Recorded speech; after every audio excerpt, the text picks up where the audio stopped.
বিলের ধার ঘেঁষে প্রচুর ঝোপঝাড় আর বিরাট বিরাট সীমার এবং কড়াইয়া গাছ।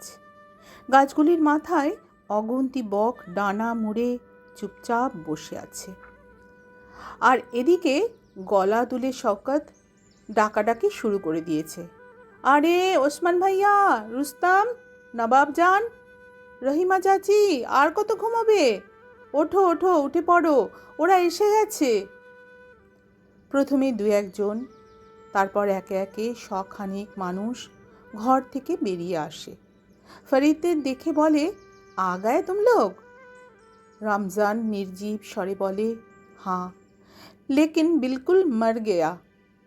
ওসমান বলে, হাঁ, পায়দল অনেকটা রাস্তা আসতে হয়, পা আর কোমরের হাড্ডি বেঁকে যায়। পথে কোনো গোলমাল হয়েছে? নেহি। ইন্ডিয়ার লোকজন সন্দেহ করেনি? নেহি।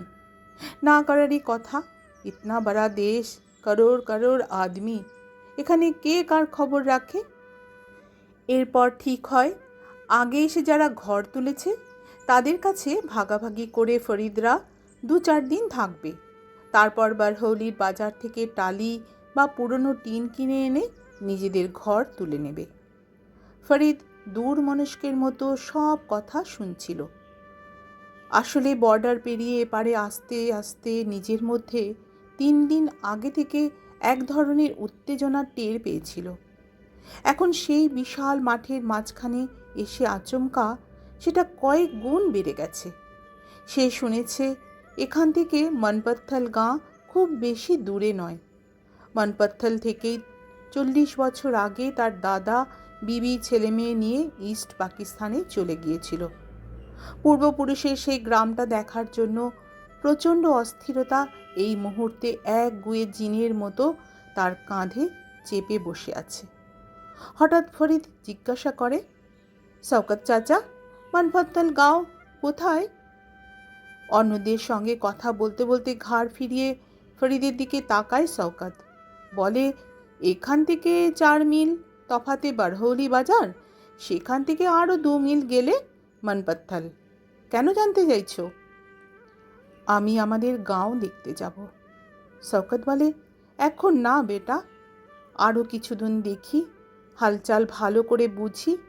গাঁও তো নজদিকই রইল, সময় হলে যখন ইচ্ছে যেতে পারবে। আমারও তো ওই একই গাঁও, আমিও এখনো পর্যন্ত যাইনি। এখানে যারা এসেছে তাদের সবাই মনপত্থল এবং তার চারপাশের গ্রামগুলো থেকে একদিন ঢাকায় চলে গিয়েছিল। তারাও শওকতের সঙ্গে গলা মিলিয়ে জানায়, এখনো পর্যন্ত কেউ পিতৃভূমি দেখতে যায়নি। শুধু নিজেদের পুরনো গাঁওতেই না, অন্য কোনো দিকেও তারা পা বাড়ায়নি। ভয়ে ভয়ে চাপা আতঙ্ক নিয়ে এই কাঁকুড়ে জমিতে মুখ গুজে পড়ে আছে। তবে 2-1 জন খুব সতর্কভাবে বারহৌলি বাজারে কিছু কেনাকাটা করতে গিয়েছিল। এদের মনোভাব বুঝতে পারছিল ফরিদ। কেউ কোনো রকম ঝুঁকি নিতে চায় না। 40 বছর আগে এটা তাদের দেশ ছিল ঠিকই, কিন্তু এখন তারা এ দেশের কেউ না। পিতৃভূমি বা জন্মভূমি দেখতে গিয়ে যদি বিপন্ন হতে হয়, তাই সেদিকে কেউ পা বাড়ায়নি। ফরিদ আর কিছু বলে না। শওকত এবার তাদের ব্যবস্থা করে দেয়। হাবিবা আর ফরিদ তাদের ঘর না তোলা পর্যন্ত থাকবে ওসমানদের ঘরে। রাশেদা আর আনোয়ারা থাকবে নবাবজানদের কাছে। রাশেদার 2 ভাই আম্মা আব্বার দায়িত্ব নেবে রুস্তম আর গহর শেখ। দুপুরে খাওয়া দাওয়ার পর ঘরগুলোর সামনে ফরিদরা শওকতকে ঘিরে ছড়িয়ে ছিটিয়ে বসে। আজ আর ঢাকা থেকে কেউ আসবে না, তাই শওকতের কামতাপুর যাওয়ার তাড়াও নেই। মাথার উপর ঝকঝকে নীল আকাশ, সূর্য তার ঢালু গা বেয়ে পশ্চিমে নামতে শুরু করেছে। রোদের তাপ থাকলেও গা পুড়ে যাওয়ার মতো নয়। প্রচুর উল্টোপাল্টা হাওয়া বয়ে যাচ্ছে ফাঁকা মাঠের উপর দিয়ে। ফাল্গুনের রোদের সঙ্গে হাওয়া থাকায় মোটামুটি ভালোই লাগছে সবার। ইন্ডিয়া তাদের ভবিষ্যৎ কি, এই নিয়ে কথা হচ্ছিল। ফরিদ বলে, শওকত চাচা, কতদিন আমরা এখানে লুকিয়ে থাকতে পারবো? তুমি আস্তে আস্তে বলছিলে আমাদের খবর অনেকে জেনে গেছে, তারাই আমাদের টেনে বার করবে? কে জানে ভাগিয়ে দেবে কি না। তাছাড়া আরও একটা কথা ভাবার আছে। শওকত জিজ্ঞাসা করে, কি? ঢাকা থেকে আমরা কে আর কটা পয়সা আনতে পেরেছি? কামাই না করলে না খেয়ে মরতে হবে। করতেই হবে, এটা আমাদের বাঁচা মরার সওয়াল। একটু চুপচাপ। তারপর ফরিদ বলে, আর একটা কথা বলবো শওকত চাচা? শওকত বলে, একটা কেন, 10টা 20টা, যে কটা ইচ্ছা বলো।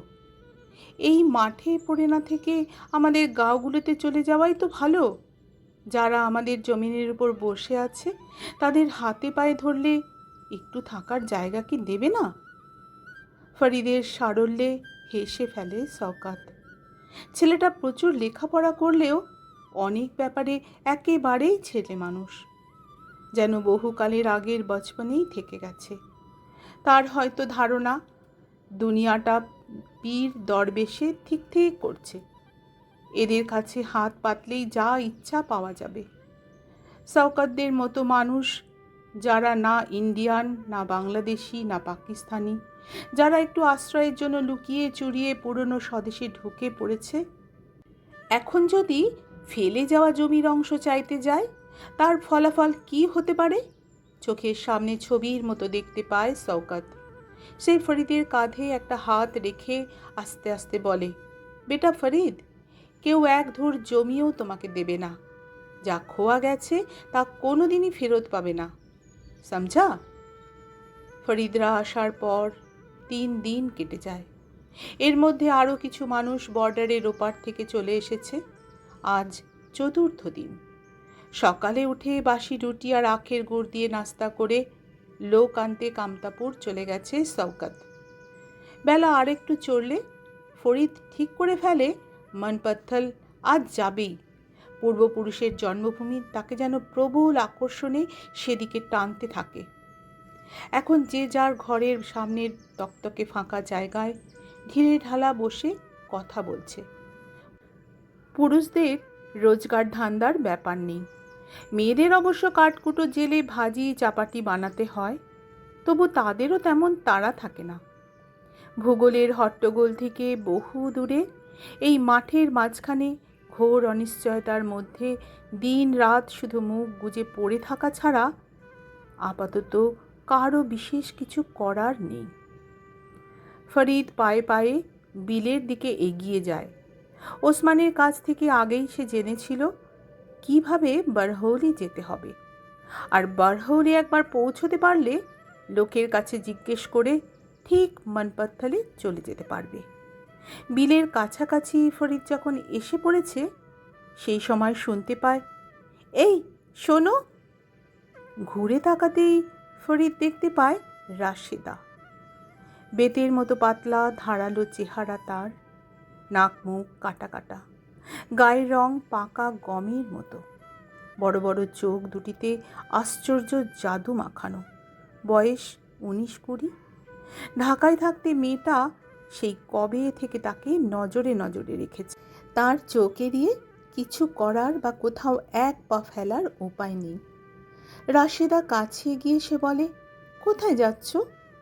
ফরিদ ভেবেছিল মনপত্থলে যাওয়ার ব্যাপারটা কাউকে জানাবে না।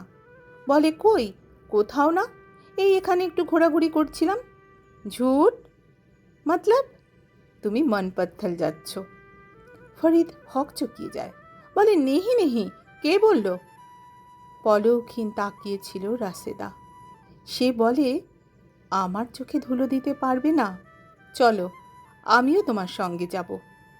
ধরা যখন পড়েই গেছে তখন আর কি করা। ফরিদ বলে, সে অনেক দূর, যেতে 6 মাইল, ফিরতে আবার 6 মাইল, তোমার কষ্ট হবে। হোক কষ্ট, আমি তো আর তোমার পায়ে হাঁটবো না।